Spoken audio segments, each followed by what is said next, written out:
That gets us to Matvei Michkov tonight. In his return, he gets a primary assist on a tic-tac-toe goal. It was Andre to Michkov to connect me on the power play. Really good puck movement. It seemed as if on the first power play, they were trying to set that up, or at least set up a Andre to Michkov on a kind of down low one-timer chance, and Andre just kind of whiffs on the pass. They never get it. And then similar play is there again on the second attempt. They execute, Mish gets it in front, and TK just jumped all over that, fallen over himself to bury that puck, and it was a great shot on a night where TK will mostly be remembered for not capitalizing on his chances. That was a hell of a goal and some really good puck movement on the power play. And then Michkov gets one of his own. It was Tony Dick and Zamula made a defensive play on the boards. And this is what we saw last year from this offense. Mish is on the weak side. Puck is loose over here, and he bombs down the side. Paling scoops up the puck, gets it to Michkov for the breakaway. He doesn't miss. That's a goal there. Then, of course, he gets the shootout goal, which was just I'm beating you to that post, dude. You can try to flop, but I'm still putting this puck in the net. So that was good stuff. I liked what we saw out of the Richard Paling Michkov line. I thought Mish looked, for the most part, really good tonight. A bunch of chances, the way he's supposed to impact the game. You can't take that penalty at the end of regulation. No. Like, he's shot on Celebrini. Yeah, gets the shot in on Celebrini. And the first one is fine. Just two guys kind of pushing a little bit. And then, as time's winding down, he just sticks a jab in there. Imagine if they dropped the gloves, dude. And listen, I'm all for Michkov sticking up for himself and being physical and playing with an edge. He needs to do that stuff. But this is another time we've seen him. It's like, you just got to be a little smarter. We saw him get that retaliation slash against Brendan Gallagher in the Montreal game. Then out of the box in overtime, he had a 2-on-1 chance, and he had that chance down low. Really good game for him tonight. Some things to clean up, but I did see there was one point in the third period. One of the things they really wanted him to focus on was when he's the highest forward in the offensive zone, and a defenseman goes down low to pinch, try to keep a cycle alive or something, he needs to cover for that defenseman. And I saw Andre do it in the third period, crash down as Michkov's coming out, and Mish didn't stay put. He came back and made sure he was in the right spot. So little thing, but I think that was one of the things they really wanted to focus on. But it's the highlight reel scoring for Mish that's everyone's gonna focus on, and 2 points tonight. Yeah, I mean, you talked about TK getting the game winner, and thank God he did that. Well, thank God Michkov got that goal in the shootout too, because like we talked about at the end of overtime, man had an opportunity there to get a nice little assist. And you saw the confidence too. Like, that's the thing. Like, this, we'll talk more with Charlie about the healthy scratch. It does seem like he did benefit, but also too, like, it's really good seeing him out there. Yeah, because the offensive talent that he has. That's something that we absolutely need, Bill. Well, no matter what happens throughout a game, like, he might blow some coverages. He might not make every play you want him to. Tonight, couple of points, really good. But you just see it, like, and in overtime, couple of chances, shootout, scores the goal.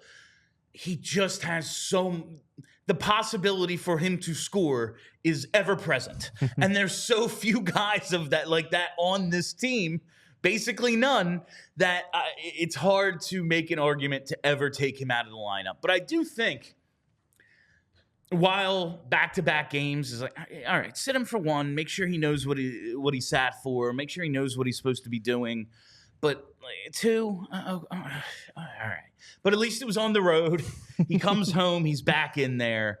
And I do think, I want to ask Charlie this as well. Yeah, they wanted to teach him some things. He hadn't been playing great. I do think he was getting a little sloppy. How much, like, they talked about a mental reset. How much of it was a physical reset? Like, how tired is he? How tired was he? Like, just going back to his last couple of seasons, really, since he turned pro. Like, he played 48 games last year. He played 47 for Sochi after he got sent there because he played 6 minutes in the one game for SKA, and they were like, all right, we're loaning you to Sochi. That was it. He only played in the KHL last year. He played basically 47 games. The year before that, he played 55 games between like a whole bunch of different, like the MHL, the VHL, then the KHL, a couple international tournaments. Like not the highest end competition for a lot of it. Now he comes over here. In the first 9 games, he averaged over 19 minutes. Like, we talked about the crazy schedule, the 3 back-to-backs in the first, 7 games, whatever the hell it was. Yeah. Like, maybe he just needed a little rest, too. And listen, you need him to be in shape, and you need him to be able to deal with the grind as he progresses. Mm-hmm. But I don't think it's crazy to be like, he's not learning anything with heavy legs out there. Like, he's not going to get any better if he can't keep up. So let's sit him a couple games. I understand that line of thinking. That's going to be interesting to monitor as we go down the line in the season, see how his body does hold up after game 50, after game 60, game 70. So that'll definitely be something to kind of keep an eye out for. But, I mean, no, it's interesting to kind of just dissect the healthy scratch. And in many ways, obviously, the mental part, you bring up the physical part about it. But, I mean, overall, it seems like it may pay off, especially on the defensive side for Matvei Michkov. And we got a great, another great stat here from NHL Public Relations. Matvei Michkov posted 2 points in his return to the Flyers lineup and scored his 5th goal of the season, the most among all rookies. And then you see double dips in return to lineup.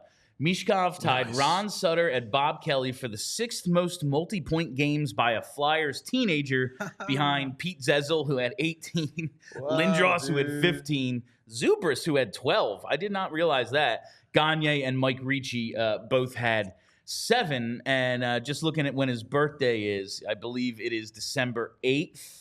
And the Flyers remains a teenager until December 9th. Between now and then, Flyers play 12 games. So a chance to move up that list a little bit. I just thought that was a cool little extra piece of trivia here for Michkov.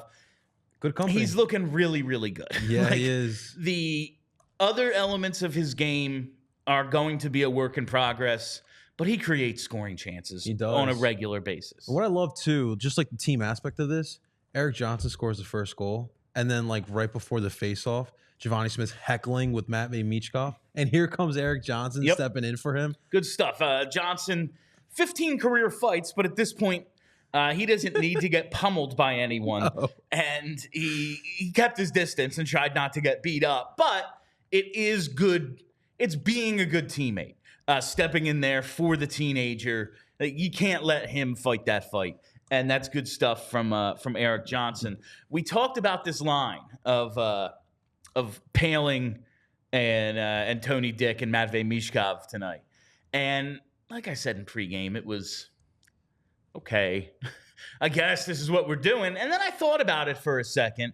And I thought, these are 2 guys with some speed, with a little more offensive talent than we think maybe. You put them with Matvei, maybe he gets on the third line a little bit more favorable matchups, especially at home when you can control who he's out there against a little bit more. And maybe with that kind of speed, we'll see some more rush chances, because that's one thing we really haven't seen enough of from Mish. He's really good on the power play. Once they're in the offensive zone, he creates stuff, but haven't seen a ton on the rush. And tonight we get 2 rush goals out of that line. Anthony Richard has the 1 assist on the Eric Johnson goal. Mish is out there for that. And then Paling finds Michkov for the 2nd goal. Michkov was out there every time they scored, except for TK's shootout goal. He was out there on the power play. His line scored the 2 even strength goals. He scored in the shootout. He had a very positive impact on tonight's game. And I think I'd keep this line together for at least as long as you can until you need to make a decision on Anthony Richard when you need to bring back Cam York. I mean, dude, honestly, I want to see more from Richard. His speed, it stands out when you watch the play. You saw it on that first goal, the way he was able to skate up on the ice there.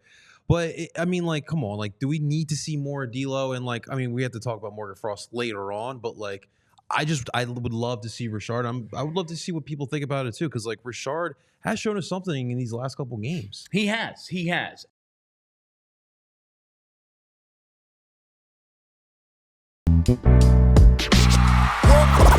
all silly like the mayor.